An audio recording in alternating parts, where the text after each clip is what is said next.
বন্ধুগণ, আমরা গোসল ফরজ হলে আমরা কিছু ভুল ভ্রান্তির শিকার হই। আজকে আমরা কিছু ভুল সম্পর্কে আলোচনা করব। গোসলের মধ্যে যদি আপনি কিছু ভুল এমন আছে, সেই ভুলগুলো যদি আপনি করেন তাহলে আপনি অনেক প্রচণ্ড গুনাহগার হবেন এবং সেই গুনাহের কারণে আপনি আযাবের মধ্যেও পতিত হতে পারেন। তাই আজকে আমরা গোসলের ফরজ সম্পর্কে, গোসল ফরজ কয়টি সে সম্পর্কে জানবো এবং গোসল সম্পর্কে কিছু ভুল ভ্রান্তির কথাও জানবো। বন্ধুগণ, সেগুলো বলার পূর্বে আপনাদের কাছে অনুরোধ করব, ভিডিওটি প্রচারের জন্য একটি লাইক করে দিন এবং যারা সাবস্ক্রাইব করেননি সাবস্ক্রাইব করে আমাদের সঙ্গে হয়ে যান। আর যারা সাবস্ক্রাইব করেছেন তাদের জন্য রইল অফুরন্ত ভালোবাসা, শ্রদ্ধা, ভক্তি এবং দোয়া। আল্লাহ তাআলা যেন আপনাদেরকে সব রকমের বালা মুসিবত থেকে হেফাজত করেন। বন্ধুগণ, আমি আরেকটি বিষয় আপনাদেরকে জানাতে চাই। আমাদের একটি নিজস্ব মহিলা মাদ্রাসা রয়েছে। এই মাদ্রাসায় অনেক এতিম মিসকিন অসহায় ছাত্রী রয়েছে। আমরা আপনাদের থেকে টাকা কালেকশন করে তাদের বিনামূল্যে 3 বেলা খাবারের ব্যবস্থা করে থাকি। সুতরাং ধর্মপ্রাণ মুসলমান ভাই এবং বোনদের কাছে অনুরোধ করব, আপনারা আমাদের মাদ্রাসার ছাত্রীদের জন্য দান করুন এবং মাদ্রাসার উন্নয়নমূলক কাজে আপনারা দান করে দ্বীনের কাজে সহযোগিতা করুন। ইতিপূর্বে যারা দান করেছেন চট্টগ্রামের ইসহাক ভাই এবং নোয়াখালীর সুইটে রায়হান আপু এবং আরও অন্যান্য এলাকার যারা দান করেছেন, আল্লাহ তাআলা সবার দান কবুল করেন। আল্লাহ তাআলা দানের উসিলে তাদের পিতামাতার কবরকে জান্নাতের বাগান বানিয়ে দেন।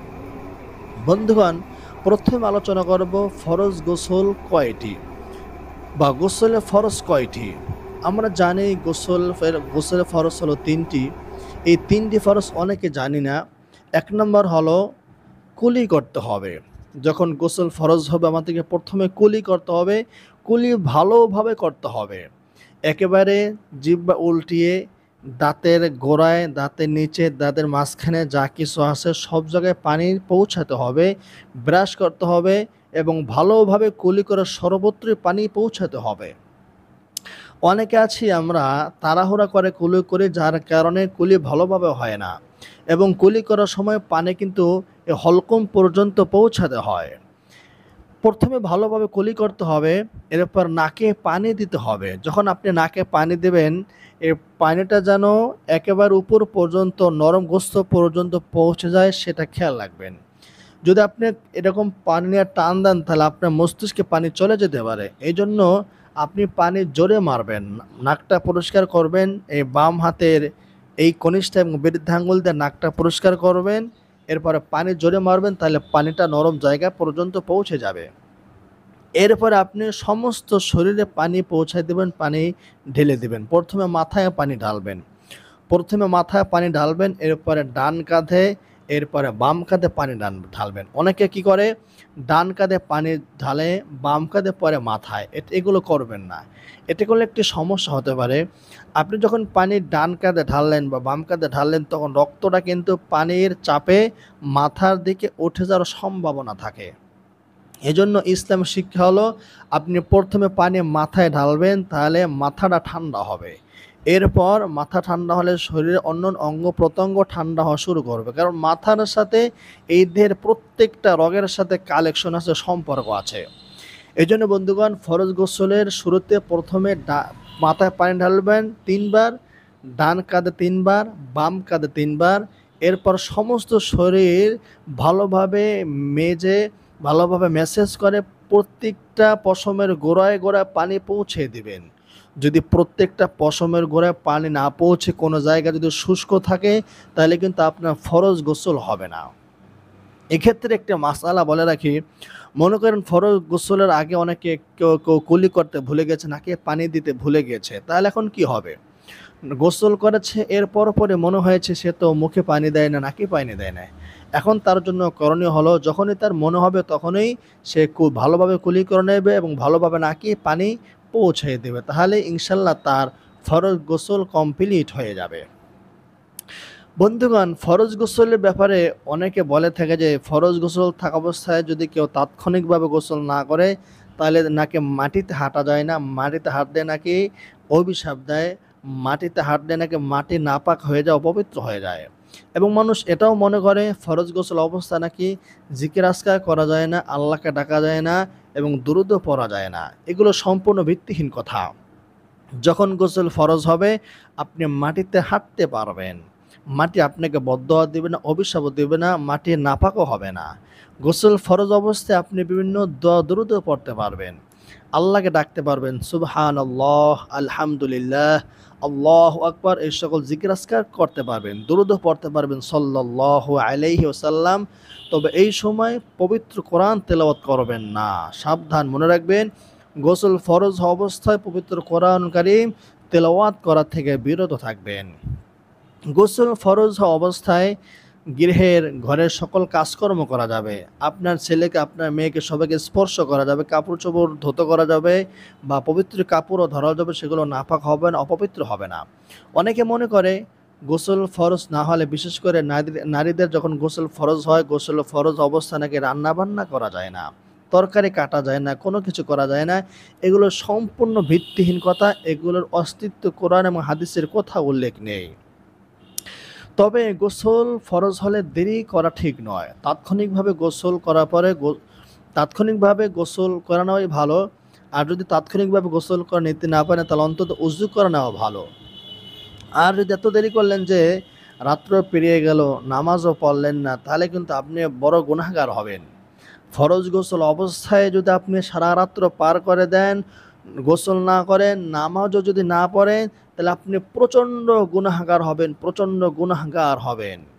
রাসূলুল্লাহ সাল্লাল্লাহু আলাইহি ওয়াসাল্লাম বলেছেন, যারা ফজর নামাজ পড়বে, ফজর নামাজ যারা পড়বে, আল্লাহ তাআলা তাদেরকে নিরাপত্তার জিম্মাদারি দিবেন। সুবহানাল্লাহ।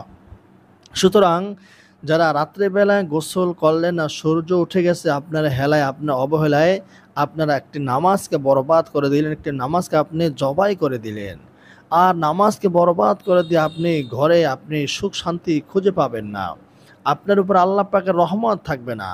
যার উপর আল্লাহ পাকের রহমত থাকবে না, তার উপরে শান্তি আসবে না। এক হাদিসে এসেছে, ওই লোকটার পরিবার সম্পদ সব ধ্বংস হয়ে যাক, ওই লোকটার পরিবার সম্পদ সব ধ্বংস হয়ে যাক, যারা ফজর নামাজ এবং আসর নামাজে অলসতা করে, অবহেলা করে, নামাজ না পড়ে। রাসূলুল্লাহ সাল্লাল্লাহু আলাইহি ওয়াসাল্লাম বলছেন, তারিবাত ইয়াদাহু মালুহু। তো ওই ব্যক্তির মাল সম্পদ ধ্বংস হয়ে যাক যে ব্যক্তি ফজর নামাজ পড়ে না। এখন যদি আমি এই ফরজ গোসল না করে ঘুমিয়ে থাকি আর ফজর নামাজ পড়তে না পারি বা অন্য কোনো নামাজ পড়তে না পারি, তাহলে কিন্তু আমরা সেই বদ্ধর আওতাভুক্ত হয়ে যাব। এই জন্য আপনি অনেক সম্পদ কামাতে পারেন, অনেক টাকা পয়সার মালিক হতে পারেন, কিন্তু আপনি ঘরের সুখ শান্তি, প্রকৃত সুখ এবং শান্তি, সেটা আপনি কখনোই পাবেন না। এই জন্য প্রকৃত সুখ এবং শান্তি পেতে হলে রাসূল সাল্লাল্লাহু আলাইহি ওয়াসাল্লামের আদর্শের দিকে ফিরে আসতে হবে। এই জন্য বন্ধুগণ, ফরজ গোসল দেরি করবেন না। দেরি করলে আপনি ঘরে অশান্তিতে ভুগবেন, আল্লাহ তাআলা আপনাকে নিরাপত্তা দেবেন না। অনেক সময় দেখা যায় যত বড় বড় বিপদ হয়, ঘূর্ণিঝড় হয়, এগুলো কিন্তু শেষ রাতেই হয়। এই যে গত কয়েক বছর আগে তুরস্কে ভূমিকম্প হয়েছিল, 50,000 মানুষ মারা গিয়েছিল। সেই ভূমিকম্প কিন্তু ফজরের সময় হয়েছিল। বাংলাদেশেও গত কয়েক বছর আগে 2017 দিকে 14-15 দিকে বড় একটা ভূমিকম্প হয়েছিল শেষ রাতে। সেই ভূমিকম্প কিন্তু শেষ রাতে হয়েছিল। আল্লাহ তাআলা পবিত্র কোরআনে অতীতের যত জাতির কথা বলেছেন, যাদেরকে ধ্বংস করে দিয়েছেন, আল্লাহ তাআলা তাদেরকে কিন্তু এই ফজরের সময় শেষ রাতে ধ্বংস করে দিয়েছেন। তাই এই শেষ রাতে ফজর সময়টা খুবই গুরুত্বপূর্ণ একটি সময়। এই সময় গোসল না করে ঘুমিয়ে থাকা আল্লাহ পাকের আযাবের মধ্যে থাকার শামিল। তাই বন্ধুগণ, আপনারা গোসলের সময় দেরি করে গোসল করবেন না, তাৎক্ষণিকভাবে গোসলটি করে নেবেন। তাৎক্ষণিকভাবে করতে না পারলে আপনারা ফজর নামাজের সময় অবশ্যই গোসল করে নেবেন, এতে কোনোভাবে মিস করবেন না। গোসলের সময় 2 নম্বর যে ভুলটি করে থাকে সেটি হলো উলঙ্গ হয়ে গোসল করা। রাসূল সাল্লাল্লাহু আলাইহি ওয়াসাল্লাম এক সাহাবী বললেন, তুমি তোমার দাসী এবং তোমার স্ত্রী ছাড়া অন্য কারো সামনে নগ্ন হতে পারবে না, উলঙ্গ হতে পারবে না। তখন এক সাহাবী বললেন, ইয়া রাসূলুল্লাহ, ইয়া হাবিবাল্লাহ, আমি যদি একা থাকি তখনও কি উলঙ্গ হতে পারবো না?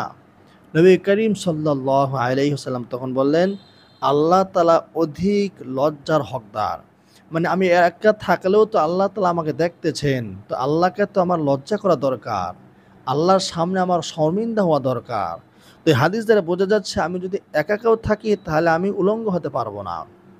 যখন গোসল করব তখন তো মানুষ একাকেই সাধারণত থাকে, তো গোসল যদি একা একা করে তখনও উলঙ্গ হয়ে গোসল না করাটাই ভালো, কারণ আল্লাহকে আমাদের লজ্জা করা দরকার। তার মানে এই নয় যে উলঙ্গ হয়ে গোসল করবেন না, উলঙ্গ হয়ে গোসল করা জায়েজ আছে, বৈধ আছে। তো উলঙ্গ হয়ে গোসল না করাটাই ভালো, গোসল না করাটাই হবে উত্তম কাজ।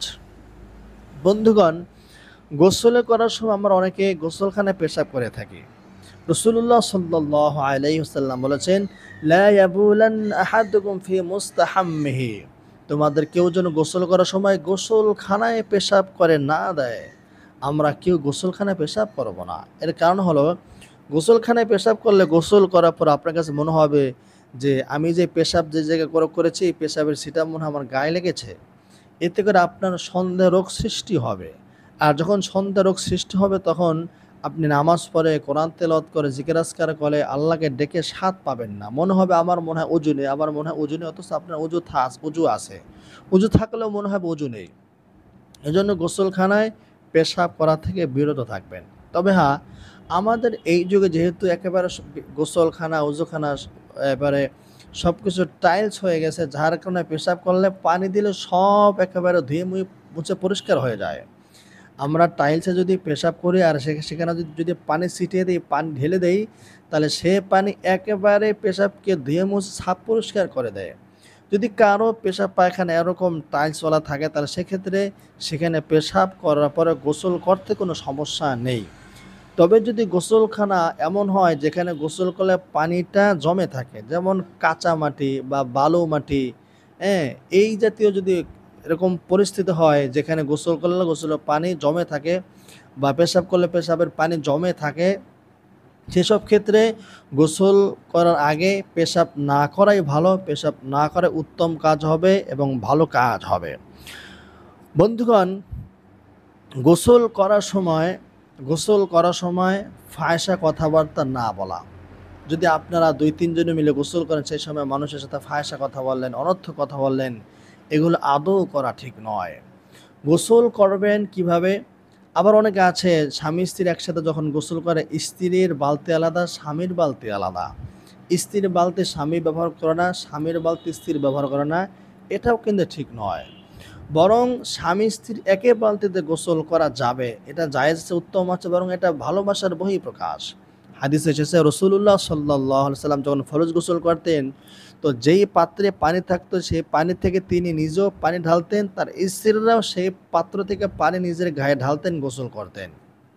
তো হাদিস দ্বারা বোঝা গেল একই পাত্র থেকে স্বামী স্ত্রী পানি নিয়ে গোসল করতে পারবে, এতে কোনো সমস্যা হবে না, কোনো নাজায়েজের কোনো কিছু হবে না। হাদিস এমন এসেছে রাসূলুল্লাহ সাল্লাল্লাহু আলাইহি সাল্লাম আয়েশা রাদিয়াল্লাহু তাআলা আনহু গ্লাসে যেই জায়গা থেকে পানি পান করতেন, রাসূল ওই জায়গা দিয়ে পানি পান করতেন। অথচ ওই সময় আয়েশা রাদিয়াল্লাহু তাআলা আনহা ঋতুবতী ছিলেন। আয়েশা রাদিয়াল্লাহু তাআলা আনহা মাসিক চলাকালীন সময়েও তিনি যেই জায়গা দিয়ে পানি পান করতেন সেখান দিয়ে রাসূল সাল্লাল্লাহু আলাইহি ওয়াসাল্লাম পানি পান করতেন।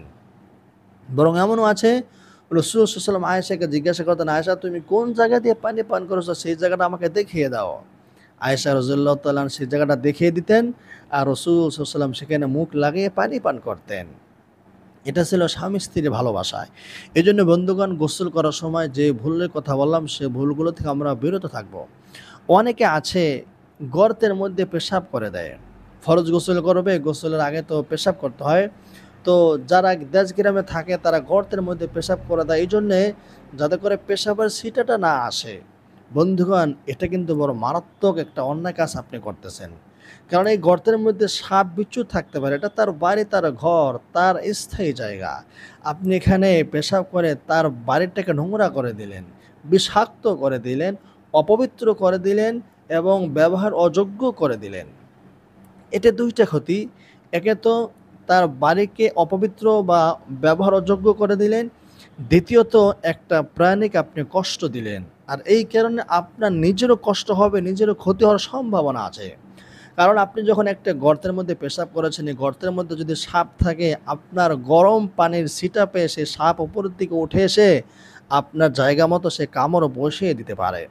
এই জন্য বন্ধুগণ, কখনোই গর্তের মধ্যে পেশাব করবেন না। গর্তের মধ্যে পেশাব করতে রাসূলুল্লাহ সাল্লাল্লাহু আলাইহি ওয়াসাল্লাম নিষেধ করেছেন, তিনি নিষেধাজ্ঞা জারি করেছেন। এজন্য গোসল করার সময় গর্তের মধ্যে পেশাব করা থেকে আপনারা সবাই বিরত থাকবেন। বন্ধুগণ, যে কথাগুলো বললাম, আল্লাহ তাআলা আমাদেরকে কথাগুলো বোঝার এবং আমল করার তৌফিক দান করুন।